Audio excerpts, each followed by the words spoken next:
So, hello, future doctors. I welcome you all to this wonderful platform of CAT and Aspirants. So, hello everyone. অনেকেই আমাদেরকে category certificate বা caste certificate related different questions বিভিন্ন social প্ল্যাটফর্মগুলোর মাধ্যমে repeatedly জিজ্ঞেস করছে। তো এই ভিডিওতে আমরা ধরে ধরে প্রত্যেকটা ক্যাটাগরির ব্যাপারে ইন ডিটেলসে আলোচনা করব যে কোন ক্যাটাগরি সার্টিফিকেটের ক্ষেত্রে কোন ফরম্যাটে তোমাদেরকে সার্টিফিকেটটা সাবমিট করতে হবে এবং পাশাপাশি সেই সার্টিফিকেটটা বানানোর ক্ষেত্রে কী কী রুলস অ্যান্ড রেগুলেশনস রয়েছে সেটার ব্যাপারে একটা ব্রিফ অ্যান্ড প্রেসাইজ ডিসকাশন তোমাদের সামনে রাখবো। আরেকটা ইম্পর্টেন্ট বিষয় যেটার ব্যাপারে অনেকেই জিজ্ঞেস করছো সেটা হচ্ছে যে ক্যাটাগরি ইন্টারচেঞ্জটা পসিবল কিনা। মানে যদি তোমরা নিটের অ্যাপ্লাই করার সময় as an unreserved category candidate apply করে থাকো, তাহলে কাউন্সিলিং অ্যাটেন্ড করার সময় তোমরা আনরিজার্ভ ক্যাটাগরি থেকে ইডাব্লিউএস ক্যাটাগরি অথবা আনরিজার্ভ থেকে ওবিসি ক্যাটাগরি হিসাবে কাউন্সিলিংটা পার্টিসিপেট করতে পারবে কিনা সেই ব্যাপারেও ইন ডিটেলস আলোচনা করবো যে তোমরা কী কী রাস্তা এই মুহূর্তে অবলম্বন করতে পারো যাতে করে তোমরা কাউন্সিলিংয়ের সময় ম্যাক্সিমাম বেনিফিটটা পেয়ে যাও। কেমন? তো আমি চেষ্টা করবো পুরো ডিসকাশনটাকে ব্রিফ এবং প্রেসাইজ রাখার, যাতে করে খুব কম সময়ের মধ্যে তোমাদেরকে অ্যাপ্রোপ্রিয়েট ইনফরমেশনটা প্রোভাইড করা যায়। আচ্ছা, প্রথমত তোমরা একটা জিনিস বুঝে নাও, আমাদের ওয়েস্ট বেঙ্গলের স্টেট করা যে কাউন্সিলিংটা হয়, মানে যে কাউন্সিলিংটা West Bengal medical counselling committee conduct করায়, এই কাউন্সিলিংয়ের ক্ষেত্রে যদি তোমরা ওয়েস্ট বেঙ্গলের ডোমিসাইল স্ট্যাটাস ক্লেম করতে চাও, মানে যদি তোমরা ওয়েস্ট বেঙ্গলের যেগুলো স্টেট কোটার সিট আছে সেই সিটগুলোতে যদি অ্যাডমিশন নিতে চাও, তাহলে তোমাদের ক্ষেত্রে যে কাস্ট সার্টিফিকেটটা হবে সেই কাস্ট সার্টিফিকেটটা ওয়েস্ট বেঙ্গল গভর্নমেন্টের পক্ষ থেকে ইস্যু করা কাস্ট সার্টিফিকেট হতে হবে। আমি আর একটু এলাবোরেট করে দিচ্ছি ব্যাপারটা। ওয়েস্ট বেঙ্গলের গভর্নমেন্ট মেডিকেল কলেজগুলোতে 85% সিট রিজার্ভ করা থাকে হচ্ছে আমাদের ওয়েস্ট বেঙ্গলের স্টুডেন্টসদের জন্য। যে সমস্ত স্টুডেন্টসদের কাছে ওয়েস্ট বেঙ্গলের ডোমিসাইল সার্টিফিকেট বা রেসিডেন্সিয়াল সার্টিফিকেট আছে, সেই সমস্ত স্টুডেন্টরা ওয়েস্ট বেঙ্গলের গভর্নমেন্ট মেডিকেল কলেজগুলোর এই 85% সিটে অ্যাডমিশন নেওয়ার জন্য এলিজিবল হয়। এর পাশাপাশি তোমরা সবাই জানবে প্রাইভেট মেডিকেল কলেজগুলোতে কিছু সেমি গভর্নমেন্ট এমবিবিএস সিট বা স্টেট কোটা সিট রয়েছে। তো এই যে দু ধরনের সিটের কথা তোমাদেরকে আমি বললাম, এই দু ধরনের সিটে যদি তোমরা রিজার্ভেশনের বেনিফিট নিতে চাও, তাহলে তোমাদের যে কাস্ট সার্টিফিকেটটা হবে সেই কাস্ট সার্টিফিকেটটা গভর্নমেন্ট অফ ওয়েস্ট বেঙ্গলের পক্ষ থেকে ইস্যু করা কাস্ট সার্টিফিকেট হতে হবে। যাদের কাস্ট সার্টিফিকেটটা আদার্স কোনো স্টেট থেকে বানিয়েছে, মানে আসাম, বিহার, অন্য যে কোনো স্টেট হতে পারে, ওয়েস্ট বেঙ্গল বাদে যদি অন্য কোনো স্টেট থেকে তোমরা তোমাদের কাস্ট সার্টিফিকেটটা বানিয়েছো, তাহলে ওয়েস্ট বেঙ্গলের স্টেট কোটার ক্ষেত্রে তোমরা রিজার্ভেশনের বেনিফিটটা নিতে পারবে না। যদি তোমাদের কাছে ওয়েস্ট বেঙ্গলের ডোমিসাইল সার্টিফিকেট থাকে, তাহলে তোমরা অ্যাজ এ জেনারেল ক্যাটাগরি আমাদের ওয়েস্ট বেঙ্গলের স্টেট কোটার কাউন্সিলিংগুলো অ্যাটেন্ড করতে পারবে। কিন্তু ওয়েস্ট বেঙ্গলের স্টেট কোটার আন্ডারে যে সিটগুলো আছে সেখানে যদি তোমরা রিজার্ভেশনের বেনিফিট নিতে চাও, তাহলে তোমাদের যে কাস্ট সার্টিফিকেটটা হবে সেই কাস্ট সার্টিফিকেটটা গভর্নমেন্ট অফ ওয়েস্ট বেঙ্গল দ্বারা ইস্যু করা কাস্ট সার্টিফিকেট হতে হবে। ইনফ্যাক্ট সেন্ট্রাল গভর্নমেন্টের দ্বারা ইস্যু করা কাস্ট সার্টিফিকেট শো করে তোমরা এই যে প্রাইভেট মেডিকেল কলেজে সেমি গভর্নমেন্ট এমবিবিএস এর সিটের কথা বললাম সেই সিটগুলো, অথবা গভর্নমেন্ট মেডিকেল কলেজে যে 85% স্টেট কোটা সিট আছে সেই সিটগুলোতে রিজার্ভেশনের বেনিফিট ক্লেম করতে পারবে না। Certificate must be issued by the government of West Bengal. West Bengal গভর্নমেন্টের দ্বারা ইস্যু করা কাস্ট সার্টিফিকেট হতে হবে। ওকে, এই পর্যন্ত ক্লিয়ার? এই কোয়েশ্চেনটা অনেকেই আমাদেরকে জিজ্ঞেস করেছিলেন, সো আই হোপ আমি তোমাদেরকে ক্লিয়ারলি বোঝাতে পেরেছি। এবারে আমরা আলোচনা করব ওবিসি ক্যাটাগরি নিয়ে। দেখো, এই বছর যেটা অ্যান্টিসিপেট করা হচ্ছে তাতে করে ওবিসি এ অথবা ওবিসি বি এর যে সেগ্রিগেশনটা তোমরা দেখছো সেটা হয়তো থাকবে না। সমস্ত ক্যান্ডিডেটস যারা ওবিসি রিজার্ভেশন পাওয়ার যোগ্য হবে তারা as A OBC category West বেঙ্গলের ওবিসিদের জন্য যে 17% সিট রিজার্ভ থাকার কথা হচ্ছে সেই সিটগুলোতে অ্যাডমিশন নিতে পারবে। আগের একটা ভিডিওতে এই রিগার্ডিং আমি ডিটেল ডিসকাশন করেছি। যদি তোমরা জানতে চাও, এই ভিডিওর ডেসক্রিপশন এবং পিন কমেন্টে আমি ভিডিওটার লিঙ্ক দিয়ে রাখবো, তোমরা দেখে নিও। কেমন? আচ্ছা, দেখো, একটা জিনিস তোমাদেরকে আমি এখানে আরও ক্লিয়ার করে দিই, যে 66টা কমিউনিটি 2010-এর আগে ওবিসি রিজার্ভেশনের আন্ডারে এসেছিল, সেই কমিউনিটিগুলোর স্টুডেন্টসদের ক্ষেত্রে হয়তো এরকম হবে, তোমরা তোমাদের ওবিসি সার্টিফিকেটটা কনসার্নিং এসডি অথবা বিডিও অফিসে নিয়ে যাবে, নিয়ে গিয়ে সেখান থেকে আরেকটা নতুন ওবিসি সার্টিফিকেট ইস্যু করিয়ে আনবে। কেমন? কিন্তু যে 76টা নতুন কমিউনিটিকে ইনক্লুড করার কথা হচ্ছে, এই কমিউনিটিগুলোর ক্ষেত্রে কিন্তু নতুন করে ওবিসি সার্টিফিকেট বানাতে হবে। তো এদের ক্ষেত্রে প্রসেসটা একটু হেক্টিক হবে, কিন্তু এই যে 66টা কমিউনিটি যারা 2010-এর আগে ওবিসি রিজার্ভেশনের আন্ডারে ছিল এবং যাদের ওবিসি সার্টিফিকেটটা এখন অবধি ভ্যালিড বলতে পারো, তোমরা সিম্পলি তোমাদের ওবিসি সার্টিফিকেটটা নিয়ে তোমাদের রেসপেক্টিভ যে বিডিও অথবা এসডিও অফিস আছে সেখানে যাবে, গিয়ে একটা নতুন ওবিসি সার্টিফিকেট ইস্যু করাবে। বাট নতুন যে 76টা কমিউনিটি বা কাস্ট ওবিসি রিজার্ভেশনের আন্ডারে আসছে, ওদের ক্ষেত্রে যেহেতু নতুন করে সার্টিফিকেটটা বানাতে হবে, তো তাদের ক্ষেত্রে প্রসেসটা একটু হেক্টিক হতে পারে। কিন্তু যে নতুন 76টা কাস্ট বা কমিউনিটিকে ওবিসি ক্যাটাগরি আন্ডারে আনা হচ্ছে, এদের সার্টিফিকেট বানানোর ক্ষেত্রে একটা বেনিফিট আছে। কি বেনিফিট আছে আমি তোমাদেরকে সেটা বলছি। দেখো, প্রথমত ওবিসির ক্ষেত্রে রুলস অ্যান্ড রেগুলেশনস কী রয়েছে। ওবিসি ক্যাটাগরি ক্যান্ডিডেটদেরকে শুধুমাত্র ওবিসি সার্টিফিকেট শো করলে হবে না, ওবিসি সার্টিফিকেটের পাশাপাশি আরেকটা সার্টিফিকেট শো করতে হয় যেটাকে বলে এনসিএল সার্টিফিকেট বা নন ক্রিমিলিয়ার সার্টিফিকেট। এবারে এই এনসিএল সার্টিফিকেটটা কীভাবে দেয়? এনসিএল সার্টিফিকেটটা বেসিক্যালি তোমাদের ইকোনমিক্যাল স্ট্যাটাস চেক করে তারপর এই এনসিএল সার্টিফিকেটটা দেওয়া হয়। কী করে তোমরা এনসিএল সার্টিফিকেট পাবে সেই রিগার্ডিং একটা ডিটেল ভিডিও অলরেডি আমার চ্যানেলে পাবলিশ করা আছে। এই ভিডিও ডেসক্রিপশন এবং পিন কমেন্টের লিঙ্কটা দিয়ে রাখবো, তোমরা চাইলে সেটা দেখে নিতে পারো। যেমন একটা জিনিস আমি এখানে বলে দিই, অনেকেই ভাবে যে নন ক্রিমিলিয়ার সার্টিফিকেট না দিয়ে ইনকাম সার্টিফিকেট দেবো, সেটা অনেক সময় অ্যাকসেপ্ট করে, বাট বেশিরভাগ সময়ই অ্যাকসেপ্ট করে না। প্রায় 90% কেসে অ্যাকসেপ্ট করে না। তো যদি তোমরা সেফ সাইড থাকতে চাও, তোমরা অবশ্যই একটা নন ক্রিমিলিয়ার সার্টিফিকেট বানিয়ে নেবে। নন ক্রিমিলিয়ার সার্টিফিকেট আর ইনকাম সার্টিফিকেট সেম নয়, এই জিনিসটা একটুখানি বুঝে নিও। তো ওবিসি ক্যাটাগরি ক্যান্ডিডেটরা যদি ওবিসি রিজার্ভেশনের বেনিফিট নিতে চায়, তাহলে তাদের অবশ্যই একটা নন ক্রিমিলিয়ার সার্টিফিকেট বানাতে হবে। এবং এই নন ক্রিমিলিয়ার সার্টিফিকেটের যেটা ইস্যু ডেট হবে, সেটা হবে হচ্ছে 1 এপ্রিল 2025 পরে। যদি কেউ আগের বছর কোনো এনসিএল সার্টিফিকেট বানিয়েছো, সেটা সিম্পলি এই বছর নাল অ্যান্ড ভয়েড হয়ে যাচ্ছে, সেটা আর এই বছর ভ্যালিড নয়। কেমন? ওকে, যদি তোমাদের এনসিএল সার্টিফিকেটটা 1 এপ্রিল 2025 পরে বানানো হয়, তবেই সেটা অ্যাকসেপ্টেবল হবে। আরেকটা জিনিস এনসিএল সার্টিফিকেটের ক্ষেত্রে মাথায় রাখবে, সেটা হচ্ছে যে সার্টিফাইং অথরিটি তোমাদের ওবিসি সার্টিফিকেটটাকে ইস্যু করেছে, সেম সার্টিফাইং অথরিটির থেকেই তোমাদেরকে এই নন ক্রিমিলিয়ার সার্টিফিকেটটা নিতে হবে। মানে তোমাদের ওবিসি সার্টিফিকেট যদি ADM additional district magistrate issue করে, তাহলে এনসিএল সার্টিফিকেটটাও অ্যাডিশনাল ডিস্ট্রিক্ট ম্যাজিস্ট্রেটের থেকেই তোমাদেরকে কালেক্ট করতে হবে। কেমন? এসডিও বা বিডিও থেকে কালেক্ট করলে হবে না। তোমরা সেফ সাইড থাকার জন্য এখানে যে রুলসগুলো লেখা আছে, প্রত্যেকটা রুলস ভালো মতোভাবে ফলো করো। ডিউরিং কাউন্সিলিং তোমাদের কোনো রকমের কোনো সমস্যা হবে না। কেমন? আচ্ছা, আরেকটা বিষয় যেটা তোমাদেরকে বললাম, যে এই যে 76 নতুন কমিউনিটি ওবিসি ক্যাটাগরি আন্ডারে অন্তর্ভুক্ত হতে চলেছে, এবার এরা যখন সার্টিফিকেট বানাবে না, এদেরকে আর নতুন করে এনসিএল সার্টিফিকেট বানাতে হবে না। যে সমস্ত ওবিসি ক্যাটাগরি সার্টিফিকেট 1 এপ্রিল 2025 পরে ইস্যু করা হবে, সার্টিফিকেটটা যদি 1 এপ্রিল 2025 পরে ইস্যু করা হয়, তাহলে সেই সার্টিফিকেটটা ভ্যালিড হয়ে যাবে। শুধুমাত্র সেই সার্টিফিকেটটা দেখেই তোমরা কাউন্সিলিং অ্যাটেন্ড করতে পারবে।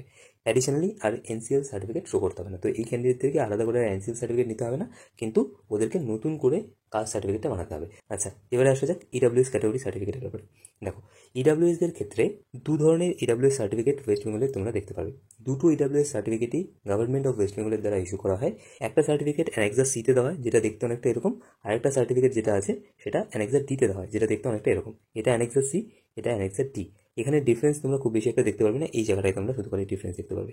এখানে দেখো অ্যানেক্সার ডি এর উপরে লেখা আছে applicable for reservation for civil post and services and admission in educational institutions under control of government of India only. তো এই যে সার্টিফিকেটটা আছে, এই সার্টিফিকেটটা মানে যেটা অ্যানেক্সার ডিতে আছে, এই সার্টিফিকেটটা শুধুমাত্র সেন্ট্রাল গভর্নমেন্টের যে ইনস্টিটিউটগুলো আছে, সেই ইনস্টিটিউশনে অ্যাডমিশনের ক্ষেত্রে এটা অ্যাপ্লিকেবল। কিন্তু স্টেট গভর্নমেন্টের ইনস্টিটিউশনগুলোর ক্ষেত্রে তোমাদেরকে অ্যানেক্সার সি, যেটা তোমরা এখানে দেখতে পাচ্ছ, এই অ্যানেক্সারে তোমাদের ইডাব্লিউএস সার্টিফিকেটটা বানিয়ে সেটাকে সাবমিট করতে হবে। কেমন? আচ্ছা, ইডাব্লিউএস সার্টিফিকেটটার ক্ষেত্রেও সার্টিফিকেটটার ইস্যু ডেট 1 এপ্রিল 2025 পরেই হতে হবে। 1 এপ্রিল 2025 আগে ইস্যু করা ইডাব্লিউএস সার্টিফিকেট এই বছরের জন্য সিম্পলি ভ্যালিড নয়। এবারে ইডাব্লিউএসদের ব্যাপারে ভীষণই গুরুত্বপূর্ণ কিছু ডিসকাশন আমি তোমাদেরকে করবো। সেটা হচ্ছে, এটা কলকাতা গ্যাজেট থেকে আমি একটা স্ক্রিনশট এখানে তোমাদের জন্য শেয়ার করে রেখেছি। দেখো এখানে কি লিখেছে, issuance of EWS certificate for those OBCs who are included in the state list but not in central list. তোমরা আগেও জানতে, এবং এই বছরও সেম জিনিসই হবে। যদি সেই অ্যাডিশনাল 76 কমিউনিটিকে ওবিসি রিজার্ভেশনের আন্ডারে আনা যায়, তাহলে এই বছরও সেম একটা ডিফারেন্স তোমরা দেখতে পারবে, যে তোমাদের কমিউনিটিরা যদি আমাদের স্টেট গভর্নমেন্টের যেটা ওবিসি লিস্ট থাকবে তার আন্ডারে থাকে, কিন্তু সেন্ট্রাল গভর্নমেন্টের ওবিসি লিস্ট আন্ডারে যদি না থাকে, তাহলে সেক্ষেত্রে তোমরা কী করতে পারবে, সেক্ষেত্রে তোমরা অ্যানেক্সার ডিতে ইডাব্লিউ সার্টিফিকেটটা বানাতে পারবে। এই অ্যানেক্সার ডিতে তোমরা যে ইডাব্লিউ সার্টিফিকেটটা বানাবে, সেই সার্টিফিকেটটা শুধুমাত্র সেন্ট্রাল গভর্নমেন্টের যে ইনস্টিটিউশনগুলো আছে সেইগুলোর ক্ষেত্রে অ্যাপ্লিকেবল। আমাদের ওয়েস্ট বেঙ্গলের যেগুলো স্টেট গভর্নমেন্টের ইনস্টিটিউশনগুলো আছে, সেখানে অ্যাডমিশনের ক্ষেত্রে কিন্তু তোমরা সেন্ট্রাল ইডাব্লিউএস সার্টিফিকেট বা অ্যানেক্সার ডিতে যে ইডাব্লিউএস সার্টিফিকেট আছে, সেই সার্টিফিকেটটা শো করে অ্যাডমিশন নিতে পারবে না। কারণ সার্টিফিকেটের উপরে এখানে ক্লিয়ারলি বড় বড় করে মেনশন করা আছে যে এই সার্টিফিকেটটা শুধুমাত্র এডুকেশনাল ইনস্টিটিউশন যেগুলো সেন্ট্রাল গভর্নমেন্টের আন্ডারে আছে বা গভর্নমেন্ট অফ ইন্ডিয়া আন্ডারে আছে, সেগুলোতে অ্যাডমিশনের ক্ষেত্রে অ্যাপ্লিকেবল। কেমন? আচ্ছা, এবারে তোমাদের এখানে একটা প্রশ্ন আসতে পারে, যে যদি কোনো ক্যান্ডিডেট এরকম থাকে যে স্টেট ইডাব্লিউএস এর রিজার্ভেশনের বেনিফিটটা পাচ্ছে, এবারে এই ক্যান্ডিডেটটা যখন সেন্ট্রাল একটা ইনস্টিটিউশনে অ্যাডমিশন নিতে যাবে, তখন সে কী করবে? কিছু নয়, তোমরা ইডাব্লিউএস সার্টিফিকেটটা অ্যানেক্সার সিতেই কালেক্ট করবে। এরপর তোমরা কি করতে পারবে, এই অ্যানেক্সার সি এর ইডাব্লিউএস সার্টিফিকেটটা দেখিয়ে অ্যানেক্সার ডিতে ইডাব্লিউএস সার্টিফিকেট বানিয়ে নিতে পারবে। অ্যানেক্সার ডিতে ইডাব্লিউএস সার্টিফিকেট বানানোর সময় হয়তো তোমাদেরকে কোয়েশ্চেন জিজ্ঞেস করতে পারে যে কেন ইডাব্লিউএস সার্টিফিকেট অ্যানেক্সার ডিতে বানানো হচ্ছে। তখন তোমরা সিম্পলি বলবে যে আমরা একটা সেন্ট্রাল গভর্নমেন্টের কলেজে অ্যাডমিশন নিতে যাচ্ছি, তো আমাদের অ্যানেক্সার ডিতে ইডাব্লিউএস সার্টিফিকেটটা দরকার। দুটো ইডাব্লিউএস সার্টিফিকেটই কিন্তু আমাদের স্টেটের ওয়েস্ট বেঙ্গল গভর্নমেন্ট ইস্যু করে। এরকম নয় যে একটা সেন্ট্রাল গভর্নমেন্ট ইস্যু করছে, একটা স্টেট গভর্নমেন্ট, এরকম একদমই নয়। দুটো সার্টিফিকেটই আমাদের স্টেট গভর্নমেন্ট ইস্যু করে, কিন্তু দুটো সার্টিফিকেটের পারপাসটা আলাদা। ওকে, যেটা আমি তোমাদেরকে বললাম, দেখো এখানে এটা মেনশন করা আছে। Persons already possess EWS certificate in Annexure C format by the competent authority also have to apply EWS certificate in Annexure D format while seeking reservation in services and post and admission in education institutions under Government of India. এখানে clearly এটা mention করা আছে, তোমাদেরকে আমি simplify করে বলে দিলাম। আচ্ছা, এরপর আমরা এসসি এসটি সার্টিফিকেট নিয়ে আলোচনা করব। মোটামুটিভাবে এসসি এসটি ক্যাটাগরি ক্যান্ডিডেটের ক্ষেত্রে সেম রুলস অ্যান্ড রেগুলেশনস আছে। অ্যাকচুয়ালি আমাদের ওয়েস্ট বেঙ্গলে যে এসসি এসটি সার্টিফিকেটটা হয় তার ভ্যালিডিটি লাইফ টাইম থাকে, এটা রিনিউ করাতে হয় না, বা অ্যাডিশনাল কোনো সাপোর্টিভ ডকুমেন্টস তোমাদেরকে আর অ্যাডমিশনের সময় বা কাউন্সিলিংয়ের সময় দিতে হবে না, জাস্ট এসসি এসটি সার্টিফিকেটটা শো করলেই হয়ে যায়। এবারে এসসি এসটি সার্টিফিকেটের ক্ষেত্রে কিছু সার্টিন রুলস আছে যেগুলো তুমি আগের থেকে বুঝে নাও এবং অ্যাকর্ডিংলি প্রত্যেকটা ডকুমেন্টস রেডি করে রাখো। এসসি এসটি সার্টিফিকেটের ক্ষেত্রে যে সার্টিফিকেটটা আছে সেটা অবশ্যই, যেটা তোমাদেরকে প্রথমেই বলেছিলাম, গভর্নমেন্ট অফ ওয়েস্ট বেঙ্গলের দ্বারা ইস্যু করা সার্টিফিকেট হতে হবে। আদারওয়াইজ কিন্তু ওয়েস্ট বেঙ্গলের যেটা 85% স্টেট কোটার যেটা সিট আছে সেটার বেনিফিট, এবং ওয়েস্ট বেঙ্গলের যেগুলো প্রাইভেট মেডিকেল কলেজে সেমি গভর্নমেন্ট এমবিবিএস সিট আছে সেগুলো সিটে অ্যাডমিশনের সময় তোমরা এসসি এসটি রিজার্ভেশনের বেনিফিটটা পাবে না। ওকে, আরেকটা যেটা গুরুত্বপূর্ণ বিষয় সেটা হচ্ছে, তোমরা যখন ডকুমেন্টস ভেরিফিকেশনে যাবে তখন তোমরা দেখবে ডকুমেন্টস ভেরিফিকেশন যিনি করবেন তিনি ব্যাকওয়ার্ড ক্লাস ওয়েলফেয়ার ডিপার্টমেন্টের একজন অফিসার হন। যে সমস্ত ক্যান্ডিডেটদের কাছে ওবিসি সার্টিফিকেট অথবা এসসি এসটি সার্টিফিকেট অথবা ইডব্লিউএস সার্টিফিকেট থাকবে, তোমরা দেখবে তাদেরকে আলাদা একটা লাইনে দাঁড় করানো হচ্ছে, এবং যিনি ডকুমেন্টসটা ভেরিফাই করছেন উনি কিন্তু একজন ব্যাকওয়ার্ড ক্লাস ওয়েলফেয়ার ডিপার্টমেন্টের অফিসার। তোমাদের সার্টিফিকেটে যে সার্টিফিকেট নাম্বারটা আছে সেই নাম্বারটা দিয়ে উনি কী করবেন, উনি ওয়েবসাইটে সার্চ করবে, মানে ওয়েস্ট বেঙ্গল গভর্নমেন্টের ওয়েবসাইটে সার্চ করবে যে তোমার এসসি সার্টিফিকেটটা ভ্যালিড কিনা। তো অবশ্যই তোমরা এটা এনশিওর করবে তোমাদের এসসি এসটি সার্টিফিকেটটা যেন ডিজিটাল ফরম্যাটে তোমাদের কাছে থাকে। যদি কারোর কাছে পুরনো এসসি সার্টিফিকেট আছে অবশ্যই তোমরা সেই সার্টিফিকেটটাকে ডিজিটাল ফরম্যাটে করে নাও, কেমন as early as possible digital ফরম্যাটে করে নাও। ওয়েস্ট বেঙ্গল গভর্নমেন্টের ব্যাকওয়ার্ড ক্লাস ওয়েলফেয়ার ডিপার্টমেন্টের যে ওয়েবসাইটটা আছে সেখানে গিয়ে তোমরা অ্যাপ্লাই করতে পারবে, এবং খুবই ইজি প্রসেস। অবশ্যই তোমরা ডিজিটাল ফরম্যাটে সার্টিফিকেটটাকে কালেক্ট করে নাও অ্যাজ আর্লি অ্যাজ পসিবল। তেমন এসসি এসটি ক্যাটাগরি ক্যান্ডিডেটের ক্ষেত্রে মোস্ট ইম্পর্টেন্ট পয়েন্ট যেটা সেটা হচ্ছে তোমাদের সার্টিফিকেটটা যেন ডিজিটাল ফরম্যাটে থাকে। ওকে, তাহলে এসসি এসটি সার্টিফিকেটের ব্যাপারেও আমরা আলোচনা করে নিলাম। এরপরে যে মোস্ট ইম্পর্টেন্ট কোয়েশ্চেন যেটা সেটা হচ্ছে ক্যাটাগরি ইন্টারচেঞ্জ পসিবল কিনা। দেখো, যদি তোমরা 2024-এ দেখো, 2024-এ আনরিজার্ভ থেকে ইডব্লিউএস এসসি এসটি ক্যাটাগরিতে কনভার্ট করতে দেয়নি, মানে একটা আনরিজার্ভ ক্যাটাগরি ক্যান্ডিডেটকে ইডব্লিউএস অথবা এসসি এসটি ক্যাটাগরিতে কনভার্সন করতে দেয়নি। যদি কোনো ক্যান্ডিডেট নিটের অ্যাপ্লিকেশন করার সময় আনরিজার্ভ ক্যাটাগরি হিসেবে অ্যাপ্লাই করেছিল, সেই ক্যান্ডিডেটটা আগের বছর ওবিসি এ অথবা ওবিসি বি ক্যাটাগরি হিসাবে কাউন্সিলিংয়ে পার্টিসিপেট করতে পেরেছিল, কিন্তু আনরিজার্ভ ক্যাটাগরি থেকে ইডব্লিউএস অথবা এসসি এসটি ক্যাটাগরিতে কনভার্সনটা আগের বছর করতে দেয়নি। কিন্তু 2023-তে আনরিজার্ভ থেকে যে কোনো ক্যাটাগরিতে কনভার্ট করতে দিয়েছিল। 2023-তে কনভার্সন পসিবল ছিল, পরে নোটিফিকেশন পাবলিশ করে এই কনভার্সেশনের জন্য অ্যালো করেছিল, কিন্তু 2024-এ কিন্তু কনভার্সন করতে দেয়নি। আর একটা বিষয় হচ্ছে, যদি তোমরা ডিউরিং অ্যাপ্লিকেশন মানে নিট 2025-এর অ্যাপ্লাই করার সময় যদি তোমরা অ্যাজ এ রিজার্ভড ক্যাটাগরি, ধরে নিচ্ছি কেউ ইডব্লিউএস ক্যাটাগরি হিসেবে অ্যাপ্লাইটা করেছিলে, এবারে যদি তোমাদের কাছে ইডব্লিউএস সার্টিফিকেটটা না থাকে তাহলে তোমরা অ্যাজ এ জেনারেল ক্যাটাগরি কাউন্সিলিংয়ে পার্টিসিপেট করতে পারবে। যে কোনো ক্যাটাগরি থেকে তোমরা জেনারেল ক্যাটাগরিতে নিজেদেরকে কনভার্ট করিয়ে কাউন্সিলিংটা পার্টিসিপেট করতে পারবে। আচ্ছা, এবার এখানে একটা প্রশ্ন হচ্ছে 2025-এ তাহলে কী হবে। 2025-এ যতদূর বোঝা যাচ্ছে আনরিজার্ভ থেকে ওবিসি এ অথবা ওবিসি বিতে কনভার্সনটা অ্যালাউ করবে।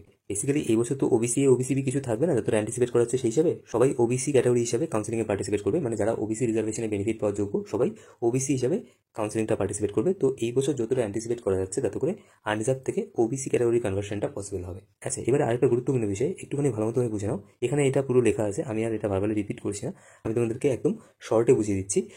যে যখন তোমরা কাউন্সিলিংয়ের জন্য রেজিস্ট্রেশন করলে তখন যদি তোমরা অ্যাজ এ ইডব্লিউএস ক্যাটাগরি বা অন্য যে কোনো ক্যাটাগরি হিসেবে নিজেদেরকে রেজিস্টার করো, ইডব্লিউএস হতে পারে, এসসি এসটি ওবিসি যে কোনো ক্যাটাগরি হতে পারে, যে ক্যাটাগরি হিসেবে তোমরা নিজেদেরকে রেজিস্টার করো না কেন, যখন ডকুমেন্টস ভেরিফিকেশন হবে মানে চয়েস ফিলিংয়ের আগে যখন তোমাদের ফিজিক্যাল ডকুমেন্টস ভেরিফিকেশন হবে সেই সময় যদি তোমরা তোমাদের ক্যাটাগরি সার্টিফিকেটটা শো করাতে না পারো তাহলে তোমরা অ্যাজ এ জেনারেল ক্যাটাগরি সেই রাউন্ড কাউন্সিলিংটা পার্টিসিপেট করতে পারো, কিন্তু বেশিরভাগ ক্ষেত্রে কী হয় সেই রাউন্ড কাউন্সিলিংয়ে তোমাদের ক্যান্ডিডেটসের ক্যান্সেল করে দেওয়া হয়। পরবর্তী যে রাউন্ড কাউন্সিলিংটা হবে মানে রাউন্ড 1-এ যদি এটা হয় তাহলে রাউন্ড 2 অথবা রাউন্ড 3 কাউন্সিলিংয়ে তোমরা তোমাদের ক্যান্ডিডেটসটা চেঞ্জ করে নিয়ে কাউন্সিলিং পার্টিসিপেট করতে পারো। বাট হ্যাঁ, জেনারেলি কী দেখা যায়, জেনারেলি সেই রাউন্ড কাউন্সিলিংতেই পার্টিসিপেট করতে দেয়, কিন্তু তোমাদের অ্যাজ এ জেনারেল ক্যাটাগরি সেই রাউন্ড কাউন্সিলিংটা পার্টিসিপেট করতে হয়। ঠিক আছে, তো দেখা যাক এই বছর গভর্নমেন্টের পক্ষ থেকে কী রুলস অ্যান্ড রেগুলেশনস আছে, যেরকম রুলস অ্যান্ড রেগুলেশনস আসবে অ্যাকর্ডিংলি আমি তোমাদের সাথে সেগুলো শেয়ার করে দেবো, কেমন? ওকে, তো মেক শিওর তোমরা আমাদের চ্যানেলটিকে সাবস্ক্রাইব করে রাখছো। ওকে, তো আমি তোমাদেরকে এবারে আমাদের কাউন্সিলিং প্রোগ্রামটার ব্যাপারে একটু ব্রিফলি ডিসকাস করে দিচ্ছি। I am extremely sorry to interrupt you, আমি জাস্ট তোমাদের 2 মিনিট সময় নেব আমাদের কাউন্সিলিং প্রোগ্রামটার ব্যাপারে তোমাদেরকে ব্রিফলি এক্সপ্লেন করে দেওয়ার জন্য। দেখো, তোমাদের র্যাঙ্ক ওয়াইজ বেস্ট পসিবল কলেজে সিলেকশন পাওয়ার জন্য তোমাদের উচিত নিটের কাউন্সিলিংগুলোকে সিনসিয়ারলি অ্যাটেন্ড করা। এবারে যদি তোমরা আমাদের থেকে নিট ইউজি 2025-এর কাউন্সিলিং এবং অ্যাডমিশন রিলেটেড কম্প্রিহেন্সিভ সাপোর্ট এবং গাইডেন্স নিতে চাও, তোমরা আমাদের কাউন্সিলিং প্রোগ্রামটা জয়েন করতে পারো। প্রত্যেকটা স্টুডেন্টের কথা মাথায় রেখে আমাদের কাউন্সিলিং প্রোগ্রামটাকে আমরা as much as possible affordable রেখেছি। স্টুডেন্টসদের যেরকম রিকোয়ারমেন্ট থাকে তার উপরে ভিত্তি করে there will be 3 counselling programmes that will be available from our side. তোমরা আমাদের এই নাম্বারে হোয়াটসঅ্যাপ করে অথবা এই মেল আইডিতে মেল করে অথবা আমাদের টেলিগ্রামে আমাদেরকে মেসেজ করে আমাদের কাউন্সিলিং প্রসপেক্টাসটা একবার দেখে নিতে পারো। আমাদের কাউন্সিলিং প্রসপেক্টাসে ক্লিয়ারলি মেনশন করা আছে যে কোন কাউন্সিলিং গাইডেন্স প্রোগ্রামের আন্ডারে তোমরা কী কী সার্ভিসেস পাবে। তারপরেও যদি তোমাদের মনে কোনো রকমের কোনো কনফিউশন থাকে, feel free to call us on this number. এই নাম্বারে কল করে তোমরা আমাদের সাথে একবার কথা বলে ক্লিয়ারলি এটা বুঝে নিতে পারো যে কোন কাউন্সিলিং প্রোগ্রামের আন্ডারে তোমরা কী কী সার্ভিসেস পাবে। কেমন? আমি জাস্ট তোমাদেরকে একটুখানি ব্রিফলি বলে দিচ্ছি যে তোমরা আমাদের থেকে কী কী কাউন্সিলিং সার্ভিসেস পাবে। ওকে, প্রথমত অল ইন্ডিয়া কোটা, ওয়েস্ট বেঙ্গলের স্টেট কোটা বা ওয়েস্ট বেঙ্গলের বাইরে যদি কোনো স্টেটের কাউন্সিলিং তোমরা অ্যাটেন্ড করতে চাও তো তার রিগার্ডিং কমপ্লিট গাইডেন্স তোমরা আমাদের থেকে পাবে। অল ইন্ডিয়া কোটা কাউন্সিলিং, আমাদের ওয়েস্ট বেঙ্গলের স্টেট কোটা কাউন্সিলিং বা আদার স্টেটেরও যদি কোনো কাউন্সিলিং তোমরা পার্টিসিপেট করো তাহলে সেক্ষেত্রে কাউন্সিলিংগুলোকে একটা সিঙ্ক্রোনাইজড ম্যানারে কী করে অ্যাটেন্ড করবে তার রিগার্ডিং কমপ্লিট গাইডেন্স তোমরা আমাদের থেকে পেয়ে যাবে। এর পাশাপাশি ডিউরিং কাউন্সিলিং যা যা ইভেন্ট, যা যা নোটিফিকেশন আসবে প্রত্যেকটা নোটিফিকেশন তোমরা আমাদের থেকে পেয়ে যাবে। কেমন? আমাদের পেইড মেম্বার্সদের একটা গ্রুপ আছে, সেই গ্রুপে আমরা প্রত্যেকটা নোটিফিকেশন টাইমলি তোমাদের কাছে ডেলিভার করে দেবো। ওয়েস্ট বেঙ্গলের government medical college, private medical কলেজে, সেমি গভর্নমেন্ট এমবিবিএস সিট অথবা ম্যানেজমেন্ট কোটা সিটে যদি তোমরা অ্যাডমিশন নিতে চাও তার রিগার্ডিং কমপ্লিট গাইডেন্স তোমরা আমাদের থেকে পাবে। আচ্ছা, এবারে তোমরা একটা জিনিস জানো যে প্রাইভেট মেডিকেল কলেজগুলোতে অ্যাডমিশন নিতে গেলে তোমাদেরকে একটা ব্যাংক গ্যারান্টি দিতে হয়। তো যদি তোমরা কেউ প্রাইভেট মেডিকেল কলেজে অ্যাডমিশন নেওয়ার জন্য ইন্টারেস্টেড থাকো তোমরা আমাদের সাথে যোগাযোগ করতে পারো। আমরা চেষ্টা করবো তোমাদের উইদাউট ব্যাংক গ্যারান্টি সেই কলেজে অ্যাডমিশন করে দেওয়ার। আচ্ছা, তার পাশাপাশি প্রাইভেট মেডিকেল কলেজের ক্ষেত্রে আমরা চেষ্টা করবো যদি স্টুডেন্টকে কোনো একটা স্কলারশিপ পাই দেওয়া হয়। কেমন? স্কলারশিপের অ্যামাউন্টটা কলেজ টু কলেজ ভ্যারি করতে পারে এবং পেমেন্ট মেথডের উপরও সেটা অনেক সময় ডিপেন্ড করে যে কীভাবে তোমরা পেমেন্ট করছো, কত টাকা অ্যাডমিশনের সময় পে করছো অ্যান্ড অল। ওকে, তো আমরা চেষ্টা করবো প্রাইভেট মেডিকেল কলেজের ক্ষেত্রে তোমাদেরকে একটা স্কলারশিপ পাই দাও। কেমন? বাট এরকমটা কখনোই হয় না যে একটা প্রাইভেট মেডিকেল কলেজে ধরো ফিজ আছে 99 লাখস এবং তোমাদের অ্যাডমিশন হয়ে যাচ্ছে 80 লাখস বা 85 লাখসে। জেনারেলি কোনো প্রাইভেট মেডিকেল কলেজ তাদের কলেজে ফিস এতটা রিডিউস করে না। ওকে, বাট হ্যাঁ, মোটামুটি একটা স্কলারশিপ তোমাদেরকে পাইয়ে দেওয়া যায়। অ্যাগেন সেটা কলেজ টু কলেজ ভ্যারি করে। এনিওয়েজ, ডিউরিং কাউন্সিলিং তোমাদের যা যা ডকুমেন্টসের রিকোয়ারমেন্ট হবে প্রত্যেকটা ডকুমেন্টস তোমরা কী করে প্রিপেয়ার করবে তার রিগার্ডিং কমপ্লিট গাইডেন্স তোমরা আমাদের থেকে পেয়ে যাবে।